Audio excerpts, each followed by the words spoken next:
말씀 제목은 하나님이 하시는 일입니다. 하나님이 하시는 일. 어떤 사람들은 하나님은 태초에 천지를 창조하시고 그 가운데 어떤 질서를 부여해 주신 다음에 하나님은 물러나서 이렇게 가만히 계시는 것처럼 생각을 하는 분들이 있습니다. 그런데 하나님은 지금도 살아계시며 저와 여러분을 위해서 일하시는 분입니다. 3절을 보면 예수님이 제자들에게 대답하시되 이 사람이나 그 부모의 죄로 인한 것이 아니라 그에게서 하나님이 하시는 일을 나타내고자 하심이라. 하나님이 하시는 일을 나타내고자 하심이라고 대답을 하십니다. 예수님이 길을 가실 때 날 때부터 맹인된 사람을 보았습니다. 이 제자들이 평소에 궁금했던 것을 예수님께 여쭙니다. 예수님, 저 사람이 맹인으로 난 것이 누구의 죄로 인한 것입니까? 자기 죄 때문입니까? 부모의 죄 때문입니까? 이 질문은 사람이 고통을 당하는 이유가 무엇인가에 대해서 예수님 당시에 사람들이 갖고 있던 생각을 보여줍니다. 그러니까 사람이 고통을 겪는 것은 죄의 결과라는 것입니다. 자기 자신이 범한 죄 때문일 수도 있고 부모나 조상이 범한 죄 때문일 수도 있습니다. 그러니까 사람이 겪는 대다수 고통은 죄의 결과라는 것입니다. 로마서 2장 9절로 10절에 보면 악을 행하는 각 사람의 영에는 환난과 곤고가 있으리니 먼저는 유대인에게요 그리고 헬라인에게며 선을 행하는 각 사람에게는 영광과 존귀와 평강이 있으리니 먼저는 유대인에게요 그리고 헬라인에게라. 악을 행하는 각 사람에게는 환난과 곤고가 있고 선을 행하는 각 사람에게는 영광과 존귀와 평강이 있다. 그런데 이것은 하나님을 믿는 사람들이나 믿지 않는 사람에게나 동일한 원리다라는 거예요. 하나님을 믿는 유대인이라고 해서 악을 행하는데 평강을 유지하고 선을 행하는데 이방인이라고 해서 선을 행하는데 계속해서 환난과 곤고가 있느냐? 아니다라는 거예요. 유대인과 이방인을 가리지 아니하고 악을 행하는 사람에게는 환난이 오는 것이고 선을 행하는 사람에게는 영광과 존귀와 평강이 온다라는 겁니다. 믿든지 안 믿든지 전부 다 그렇다라는 거예요. 그런데 고통은 죄의 결과라고 믿고 있었던 사람들이 해결하지 못한 숙제가 하나 있었어요. 지금 길 가면서 만난 이 맹인처럼 태어나면서부터 고통을 안고 오는 사람은 그 고통이 누구의 죄로 말미암는가 하는 것입니다. 그래서 만난 맹인은 날 때부터 맹인이었는데 자기가 범한 죄 때문이라고 하면 성립이 안 되는 거예요. 자기는 아직 태어나지도 않고 죄가 뭔지도 모르는 그런 상태에서 태어났는데 맹인으로서 평생을 고통을 겪을 사람으로 태어난 거예요. 이것이 어찌 그 사람이 지은 죄 때문이겠습니까? 그렇다고 부모의 죄 때문이라고 하면 유대인의 오랜 전통인 하나님은 각 사람이 행한 대로 심판하리라는 이 말씀하고도 맞지를 않는 거예요. 에스겔서 18장 20절에 보면 범죄하는 그 영혼은 죽을지라 아들은 아버지의 죄악을 담당하지 아니할 것이요 아버지는 아들의 죄악을 담당하지 아니하리니 의인의 공의도 자기에게로 돌아가고 악인의 악도 자기에게로 돌아가리라. 그러니까 사람이 의를 행했다고 그래서 그 의가 자식에게 돌아간 것이 아니고 악을 행했다고 해서 그 악이 자식들에게도 이렇게 대물림 돼서 책임을 묻지 않는다라는 거예요. 물론 부모가 선을 행하면 이루어 놓은 것이 좋고 많기 때문에 자식들이 편하게 살 수 있는 것은 사실이에요. 부모가 방탕하고 악을 행하면서 살면 이루는 것이 없기 때문에 그 자식이 고통을 당하는 것은 사실입니다. 그러나 부모가 선을 행했다고 해서 그 선이 자식의 선으로 대물림이 되거나 부모가 악을 행했다고 해서 그 자식이 그 악 때문에 책임을 져야 되는 일은 없겠다라는 거예요. 저는 이 말씀을 읽을 때 굉장히 은혜로웠습니다. 왜냐하면 우리 조상들을 생각해 보니까 우리 조상들 그렇게 나쁘게 산 건 아니지만 저희 마을에 공적비도 있습니다. 제 할아버지. 그런데 요즘 말로 하면은 부르주아 계급이었어요. 우리 마을 그 집안이 그쪽에 토지를 다 가지고 있고 소작농을 이제 그 마을 사람들을 통해서 농사를 지었으니까 어떻든지 간에 요즘 그 관점에서 보면은 좀 지주계급이었고 아버지 참 자랑스럽고 사람들이 칭송을 했지만은 그러나 또 부끄러운 점이 없지 않았고 할아버지는 40에 돌아가셨는데 꼬임에 빠져서 그 뭔가 잘못된 자리에 들어갔다가 하루아침에 집안 살림이 거들나고 그 화병으로 돌아가셨다고 그래요. 야, 이거 하나님 보시기에 합당하지 못하는데 혹시 나도 그런 책임을 져야 되는 거 아닌가? 그런데 에스겔서를 읽으면서 이 말씀을 읽을 때 제가 정말 큰 은혜를 받았어요. 아, 내가 하나님 앞에 회개하고 바르게 살면 되겠구나. 그 소망을 갖게 되었어요. 이렇게 하나님께서는 각 사람의 행한 그 선과 악을 그 사람에게 책임 추궁을 하고 보상을 주시는 것이지 그걸 다음 세대에게서 묻지 않는다라는 거예요. 그렇다면 이 날 때부터 맹인으로 태어난 이 사람은 누구의 죄냐는 거예요. 고통은 사람의 죄로부터 기운된 것이라고 하면 이 사람은 누구의 죄로 말미암는가? 예수님이 대답을 합니다. 3절에 이 사람이나 그 부모의 죄로 인한 것이 아니라 그에게서 하나님이 하시는 일을 나타내고자 하심이라. 그러니까 이 맹인을 바라볼 때 제자들의 관심은 그거였어요. 이 사람이 맹인으로 태어난 것이 누구의 죄로 말미암는 것인가? 그런데 예수님은 제자들의 그 바라보는 그 주목하는 시선을 관심사를 돌려놔요. 그게 아니고 하나님이 하시는 일을 나타내고자 하심이라. 그래서 제자들로 하여금 하나님이 하시는 일에 관심을 갖도록 만드십니다. 누구의 죄냐? 이 문제 가지고 쓸데없는 그런 논쟁을 벌이지 말고 지금 하나님이 살아계셔서 일하시는데 하나님이 하시는 일이 무엇인가에 주목하라는 거예요. 그래서 저는 오늘 이 본문 말씀을 가지고 하나님이 하시는 일과 관련해서 다음 3가지에 대해서 말씀을 드리고자 합니다. 첫째는 하나님이 하시는 일이 무엇인가? 지금도 살아계시면서 일하시는데 하나님이 우리 가운데서 행하시는 일이 무엇인가? 두 번째로는 하나님이 일하시는 방법은 무엇인가? 하나님이 하시는 일이 있는데 그 일을 하시는 방법은 무엇인가? 그 방법을 우리가 아는 게 굉장히 중요합니다. 그 다음에 마지막 3번째로는 우리는 어떻게 하나님이 하시는 일에 동참할 수 있는가? 어떻게 그 하나님의 일에 동참을 해서 하나님이 하시는 그 일에 우리가 수혜자가 될 수 있는가? 첫째로 하나님이 하시는 일은 무엇일까요? 사람을 보게 하는 것입니다.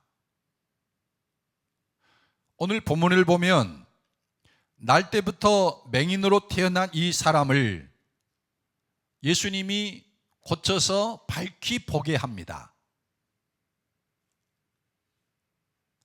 그런데 예수님이 맹인으로 태어난 사람을 보게 한 것은 하나의 표적이에요. 이 표적을 통해서 하나님은 하나님이 하시는 일이 있는데 보지 못하는 사람을 보게 하는 것이다 라는 거예요. 이 말씀을 듣는 여러분 중에는 이런 생각을 할 분이 있을지도 모르겠습니다. 아, 나는 볼 줄 아니까 오늘 말씀은 나하고는 상관이 없겠구나. 나는 밝히 보는 눈을 가지고 맹인이 아니기 때문에 하나님이 하시는 이 일과는 상관이 없겠구나, 이런 생각을 가질지 모르겠습니다. 그런 생각을 갖는 분들에게 예수님이 이런 말씀을 하셔요. 저 뒤에 40절과 41절을 보면 바리새인 중에 예수와 함께 있던 자들이 이 말씀을 듣고 이르되 우리도 맹인인가? 예수께서 이르시되 너희가 맹인이 되었더라면 죄가 없으려니와 본다고 하니 너희 죄가 그대로 있느니라. 하나님이 하시는 일은 사람을 보게 하는 것이라고 그러니까, 그리고 가만히 예수님이 하는 말씀을 들어보니까 바리새인들이 자기들이 보지 못하는 맹인이라고 예수님이 생각을 하시는 것 같아요. 단정하는 것 같아요. 그래서 그들끼리 말합니다. 우리가 맹인인가? 우리는 분명히 사물을 밝히 볼 수 있는데 왜 우리를 맹인 취급을 하고 있지? 그러니까 예수님이 말씀합니다. 너희가 맹인이 되었더라면 죄가 없으려니와 본다고 하니 너희 죄가 그대로 있느니라. 너희가 맹인이라고 생각을 하고 그 다음에 하나님이 하시는 일에 참여하면은 죄가 사라지고 없겠지만, 그런데 본다고 하니 너희 죄가 그대로 있다라는 거예요. 분명히 자기들은 보고 있는데, 근데 맹인이 아님에도 불구하고 예수님은 너희가 본다고 하니 너희 죄가 그대로 있느니라. 그러니까 여기서 맹인은 육신의 눈이 아니라 영적인 눈을 가리키는 거예요. 죄의 종노릇하고 있으면서도 자신이 죄인이라는 것을 보지 못하는 사람, 여러분 그건 맹인이에요. 생명을 얻고 더 풍성한 삶을 누리는 길이 무엇인지 알지 못하는 사람, 역시 맹인입니다. 예수님은 하나님이 보내신 자로서 보지 못하는 사람을 보게 하시는 분이라는 것을 알지 못하는 사람, 그러니까 예수님을 알아보지 못하는 사람, 그도 맹인이에요. 맹인, 즉 어두움 가운데서 행한다는 것은 무엇일까요? 어두움은 죄 가운데 사는 것입니다. 요한복음 8장에서 우리는 그 음행 중에 잡힌 여자가 바리새인들에게 붙잡혀가지고 끌려와서 예수님 앞에 이 서게 된 돌로 맞아 죽을 그런 위험에 처했던 사건을 보았죠. 죄는 자신의 앞날에 파멸과 고통을 가져옵니다. 근데 그것도 모르고 죄 가운데서 사니 맹인이 아니고 뭐겠습니까? 그 여자는 육신의 정욕에 의한 것인지 아니면은 의지하고 싶은 사람이 있어서 그랬던 것인지 모르겠지만 가늠하다가 붙잡혔어요. 근데 이 죄로 말미암아 자기가 돌팔매의 질로 인해서 죽음을 당할 거를 분명히 알아야 되는데 그걸 알지 못하고 계속 죄를 범했어요. 맹인이지 않습니까?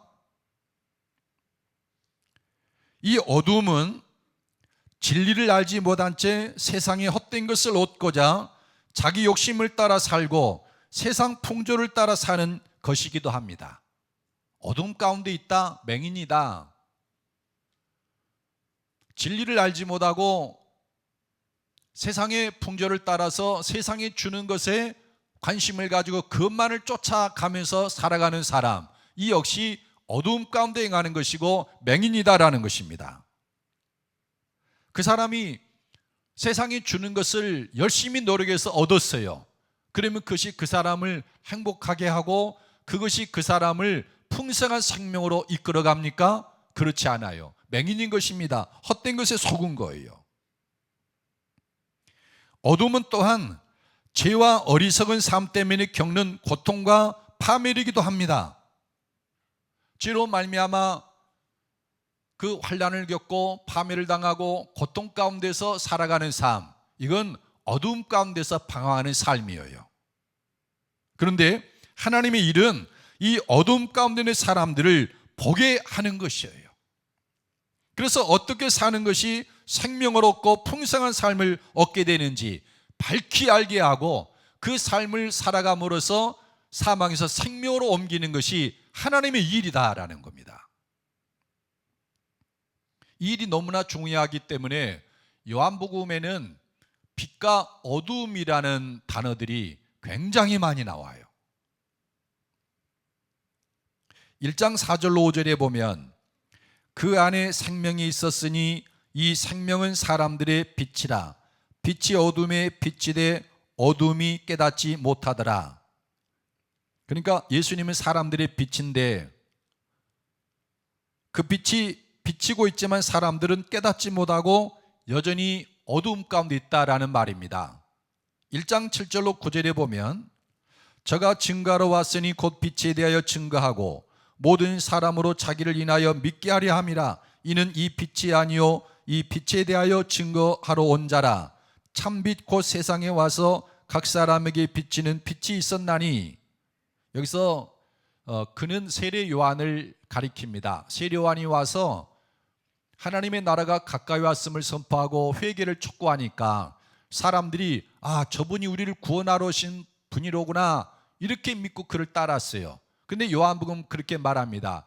그는 빛에 대하여 증거하러 온 사람이지 진짜 빛이 아니다. 참 빛이 있었는데 그분은 예수님이시다.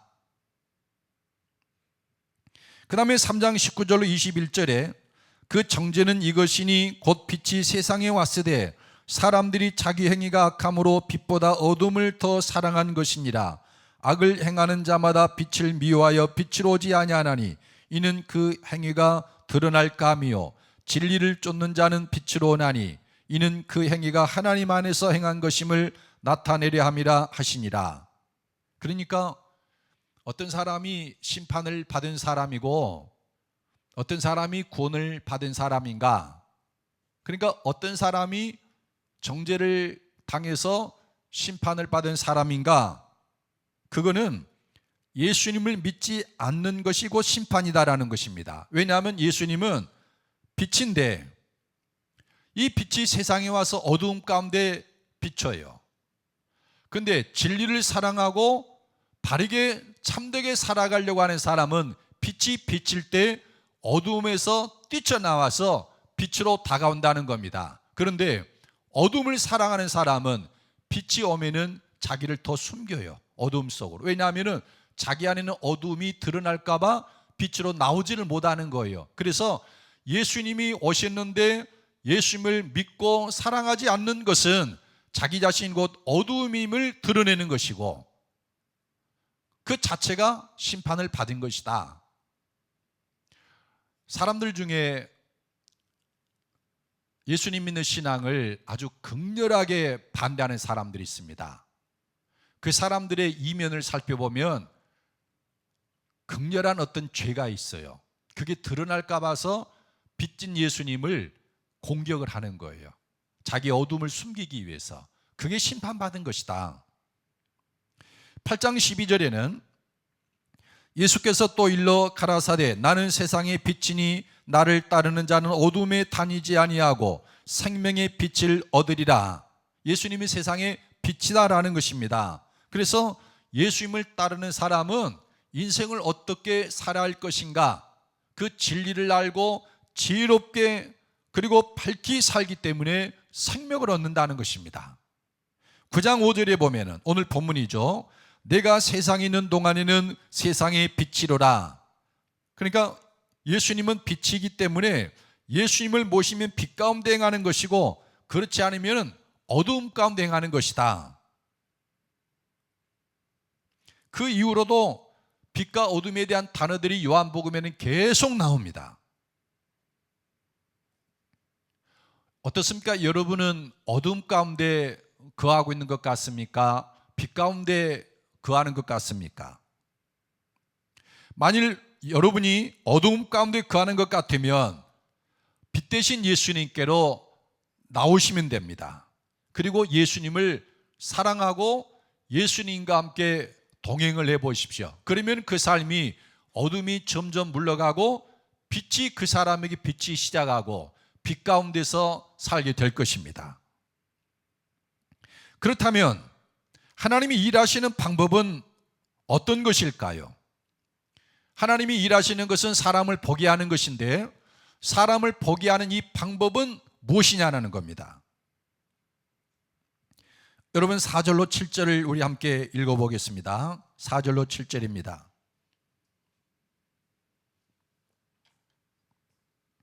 시작.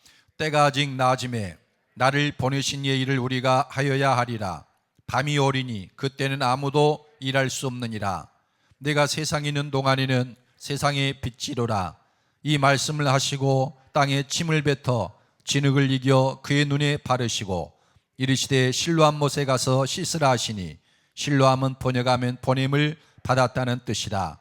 이에 가서 씻고 밝은 눈으로 왔더라. 4절을 보면 예수님이 나를 보내신 이의 일을 우리가 하여야 하리라. 그러니까 예수님은 자신을 보냄을 받은 이라고 지금 말하고 있죠. 하나님이 보내신 자다. 그리고 예수님은 자신이 해야 할 일을 나를 보내신 이의 일을 우리가 하여야 하리라. 그러니까 하나님이 예수님을 보내셨는데 하나님의 일은 사람을 보게 하는 것이고, 그래서 예수님도 사람을 보게 하는 그 일을 해야 될 것이다. 그리고서 6절과 7절을 보면은 예수님이 맹인의 사람을 보게 합니다. 근데 맹인을 보게 하는데 예수님은 두 가지 일을 하셔요.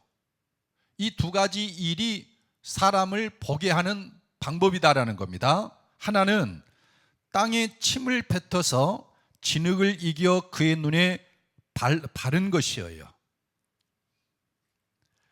저는 이 성경을 읽으면서 참 이해가 안 됐습니다. 예수님이 땅에 침을 탁 뱉어가지고 그 땅 위에 있는 그 티끌들, 그 흙을 이렇게 이겨서 그 맹인의 눈에다가 쓱 이렇게 바른 거예요. 그리고 또 하나는 그 맹인에게 실로암 못에 가서 씻으라 한 겁니다. 실로암 못에 가서 씻으라. 그러니까 땅에다가 침을 뱉어 그 땅을 이겨서 맹인의 눈에다가 바르고 그 다음에 그 맹인에게 저기 실로암 못에 가서 씻으라 이랬다는 거예요. 예수님이 이 맹인을 보게 하는 그 고치는 방법을 보면은 징그럽기도 하고 괴이합니다.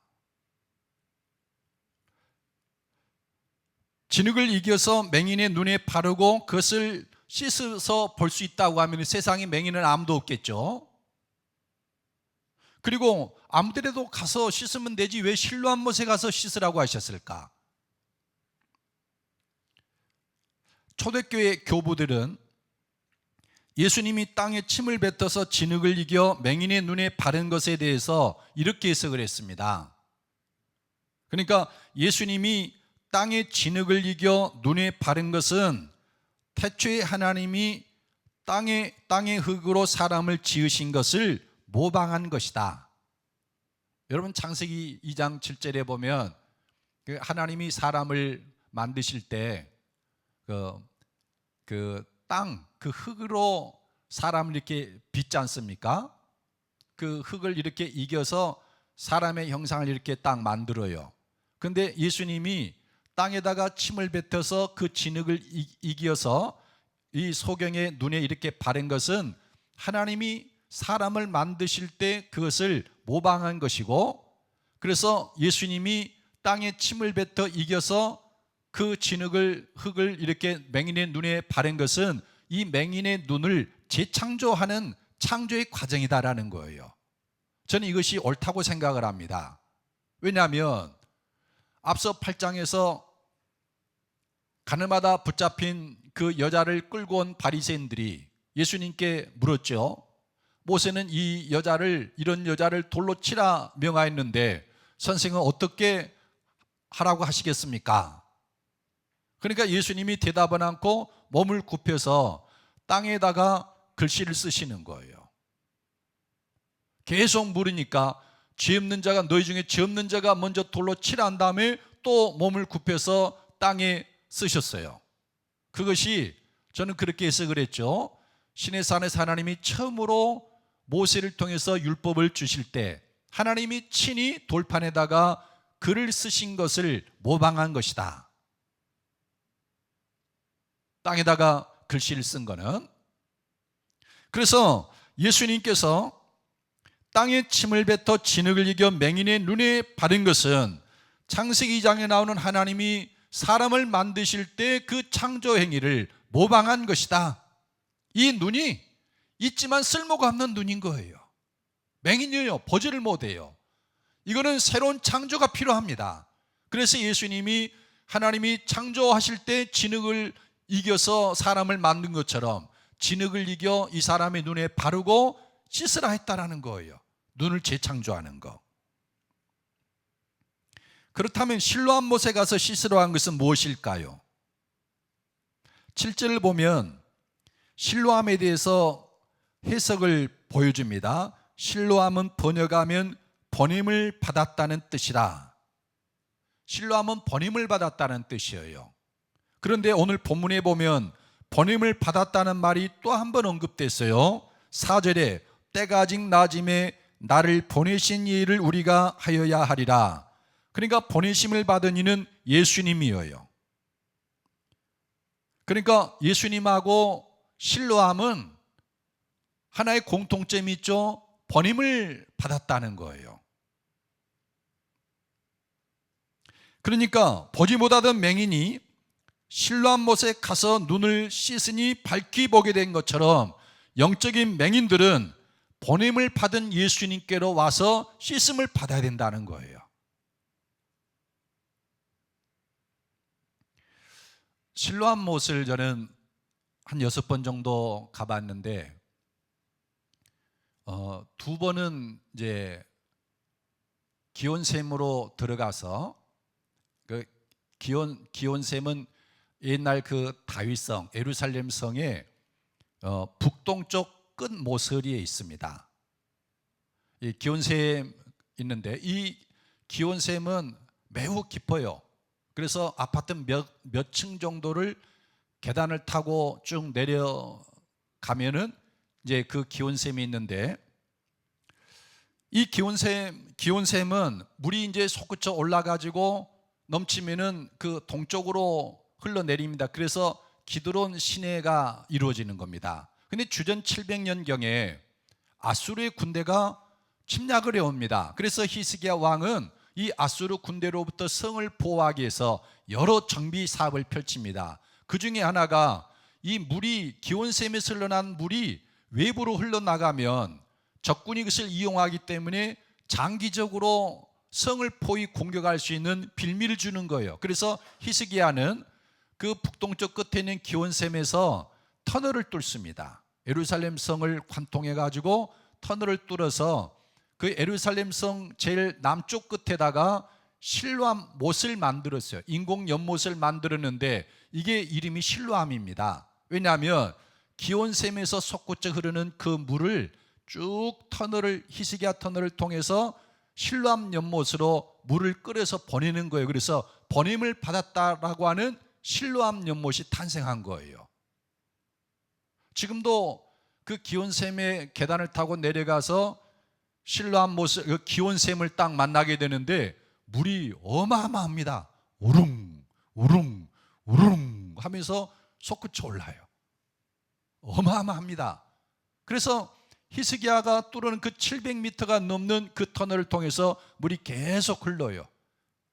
거기를 이렇게 쭉 관통할 수 있게 됐는데 그 끝에가 이 실로암 연못이 딱 나타난 겁니다. 근데 이 실로암 연못은 사람들이 누구나 접근해서 쓸 수 있는 거예요.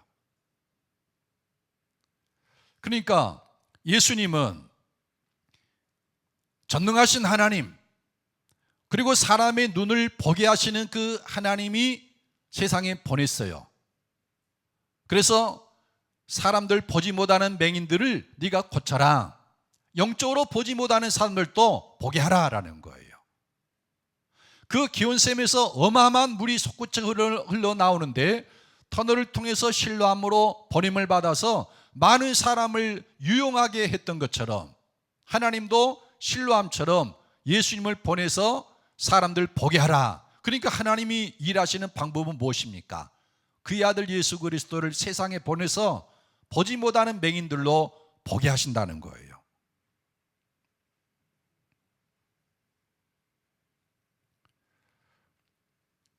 죄 가운데 거하시는 분, 어둠 가운데 거하는 맹인이라고 그랬죠? 여러분 예수님을 영접해 보십시오. 그러면 눈이 열려져서 어둠을 벗어날 수 있어요. 여전히 고통과 파멸 속에서 인생을 고통스럽게 사신 분이 있다면 여러분 예수님을 영접하고 사랑으로 동행해 보십시오. 그러면 내 삶에 임한 그 어두움들도 사라져 가요. 왜냐하면 하나님이 일하시는 방법은 예수 그리스도를 통해서 맹인된 사람들을 보게 하는 것이기 때문에 그렇습니다. 그러면 우리는 어떻게 하나님 일에 동참할 수 있습니까? 우리는 이미 답을 얻었는데 세상의 빛으로 오신 예수님께 나아가서 예수님을 영접하고 예수님을 사랑하고 예수님과 함께 동행하는 것입니다. 8장 12절에 예수께서 또 일러 가라사대 나는 세상의 빛이니 나를 따르는 자는 어둠에 다니지 아니하고 생명의 빛을 얻으리라. 9장 5절에도 내가 세상에 있는 동안에는 세상의 빛이로라. 그러니까 예수님 믿는 사람은 그 인생이 낮이어요. 빛 가운데 사는 것입니다. 예수님 없는 사람, 그는 밤이에요. 어둠 가운데 사는 사람이에요. 왜냐하면 예수님은 세상의 빛이기 때문에.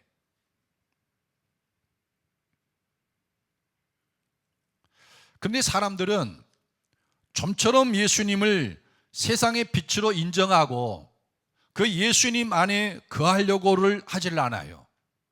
또 예수님을 믿는 사람들일지라도 예수님을 저만치 떨어 있게 만들어요. 여러분 사람이 등불을 켜면 방 안에 등경에 둬야 됩니다. 그래야 방 안 전체가 환해지는 것이지 아무리 불을 켜도 바깥에다 놔두면 무슨 소용이 있겠습니까? 예수님은 세상의 빛이십니다. 예수님께로 나아가서 예수님을 영접하고 예수님이 내 안에 살아계시도록 주님과 함께 동행을 해야 됩니다. 그때 빛의 역사가 일어납니다. 오늘 말씀에 보면은 예수님이 맹인을 고침으로써 사람을 보게 하시는 분이라는 것을 드러내는데도 사람들은 좀처럼 믿지 못하는데 여러분 8절과 9절 함께 읽어보십시다. 8절과 9절입니다. 시작. 이웃 사람들과 전에 그가 거리 있는 것을 보았던 사람들이 이르되 이는 앉아서 구걸하던 자가 아니냐. 어떤 사람은 그 사람이라며 어떤 사람은 아니라 그와 비슷하다 하거늘 자기 말은 내가 그러하니. 그러니까 이 맹인인 사람들을 아는 사람들이 있는 거죠. 이웃 사람들. 어려서부터 태어나면서부터 이 사람이 맹인으로 태어난 것을 다 알고 있었고 그가 살기 위해서 거린으로 살아왔다는 것들도 다 알았어요. 그러니까 이 거린으로 살아왔던 것을 이웃 사람들도 다 알고 그리고 전에 거린으로 이렇게 행동하던 구걸하던 그 사람을 봤던 사람들도 다 이 사람을 알아요. 근데 그 사람들 속에 논쟁이 일어납니다. 어떤 사람은 그 사람이라 또 어떤 사람은 아니라 그와 비슷하다.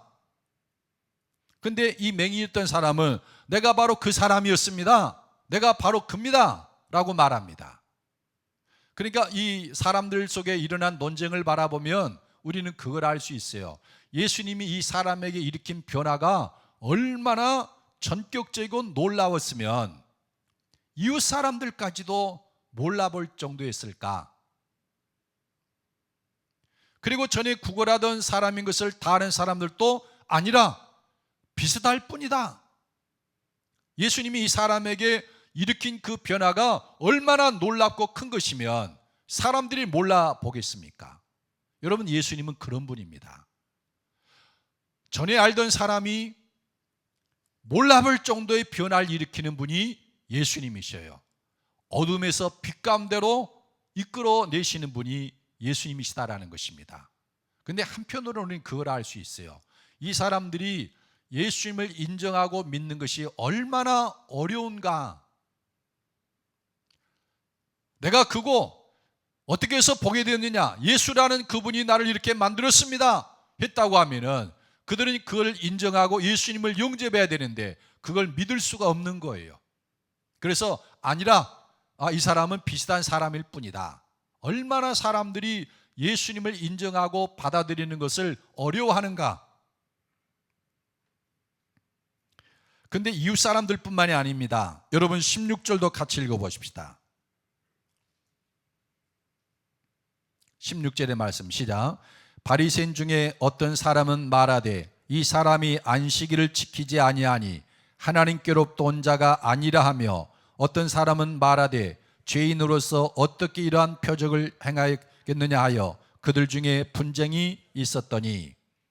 그러니까 사람들이 이 맹인이었던 사람을 예수님께로 바리새인들에게로 데리고 갔습니다. 이 사람이 전에 맹인이었다고 하는데 예수라는 이가 이 사람을 고쳤다고 합니다.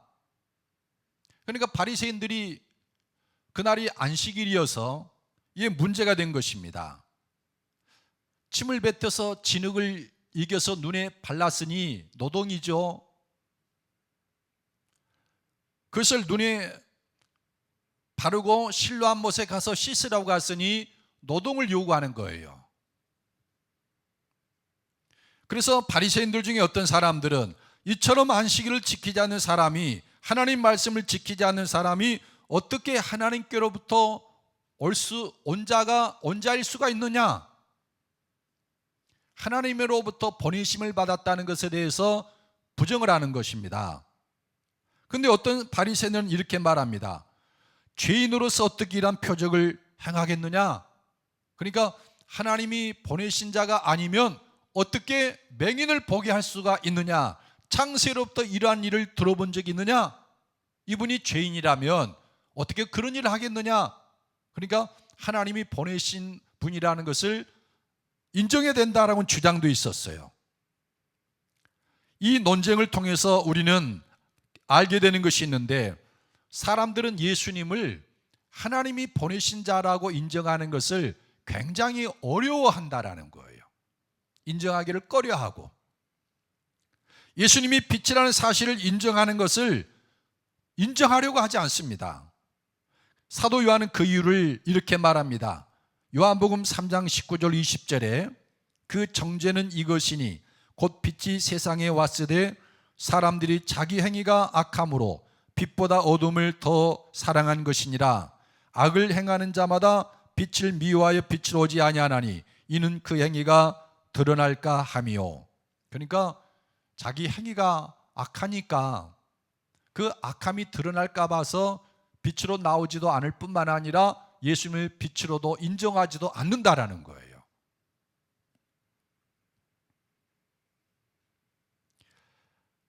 아까도 말씀드렸지만 8장 12절에 보면 예수께서 또 말씀하여 이르시되 나는 세상의 빛이니 나를 따르는 자는 어둠에 다니지 아니하고 생명의 빛을 얻으리라. 우리는 오늘 이 말씀 속에서 우리는 어떻게 하나님의 일에 동참할 수 있는가? 하나님은 보지 못하는 사람을 보게 하는 분이고, 사람을 보게 하는 그 일을 예수님을 세상에 보내서 사람을 보게 하시는데, 그러면 우리가 그 하나님 일에 동참해서 어떻게 보는 자가 될 수가 있는가? 예수님을 영접하는 것입니다. 그 일 외에는 없어요. 우리 안에 어둠이 있다고 하면, 내 인생이 어둠 가운데 거한다고 하면은 그 어둠을 물리치는 길은 빛을 밝히는 길 뿐이에요. 그런데 세상의 빛은 예수님이시다라는 것입니다. 여러분, 예수님을 영접하고 예수님께로 나아오십시오. 말씀을 맺겠습니다. 세상에서 가장 다루기 힘든 사람은 잘 알지도 못하면서 아는 척하는 사람이에요. 정말 다루기 어렵습니다. 보면은 지식도 얕고 정보도 충분하지 않는데 자기가 아는 선에서 어떤 일에 단정을 짓고 그렇게 확신 있게 말하는 사람, 정말 어렵습니다. 그래서 제일 어려운 사람이 책 한 권 읽은 사람을 다루기가 제일 어렵다고 학자들이 그럽니다. 차라리 안 읽었으면 말이 통할 수가 있는데 가르쳐 주니까, 한 권만 읽고 그것이 전부라고 생각하는 사람은 정말 다루기 어렵다는 거예요. 마찬가지로 자기가 볼 줄 모르면서도 볼 줄 아는 것으로 생각하고 있는 사람, 이런 사람 역시 손댈 수도 없습니다. 죄 가운데 있으면서, 그리고 진리를 알지 못하면서 아는 것으로 생각하고 내가 이렇게 사는 것이 생명을 풍성하고 행복한 삶으로 나아갈 수 있다, 이렇게 확신하고 있는 사람, 다루기가 매우 어렵다는 거예요. 아까 우리가 보았지만 예수님은 그런 사람들에게 41절에 그렇게 말씀을 합니다. 예수께서 이르시되 너희가 맹인이 되었더라면 죄가 없으려니와 본다고 하니 너희 죄가 그대로 있느니라. 볼 줄 모르면서 본다고 하는 이 바리새인들은 그들의 죄가 그대로 있고 그들은 여전히 어둠 가운데 행하는 맹인이다라는 거예요. 우리는 하나님 앞에서 어떻게 볼 수 있는 자가 되는가? 예수님 없는 나는 죄인이라는 것을 볼 줄 아는 사람이에요. 그리고 예수님 없이 사는 삶은 어둠이라는 것도 인정할 줄 아는 사람입니다. 그런 사람은 빛인 예수님을 영접할 수가 있어요. 예수님은 하나님께로부터 보내심을 받아오신 세상의 빛입니다. 그래서 그 맹인이 번임을 받은 실로암 물에 가서 씻을 때 보게 된 것처럼 저와 여러분이 예수님께로 나아갈 때 밝히 보게 될 줄로 믿습니다. 그래서 진리를 알고 빛 가운데 행하기를 예수님의 이름으로 축복합니다.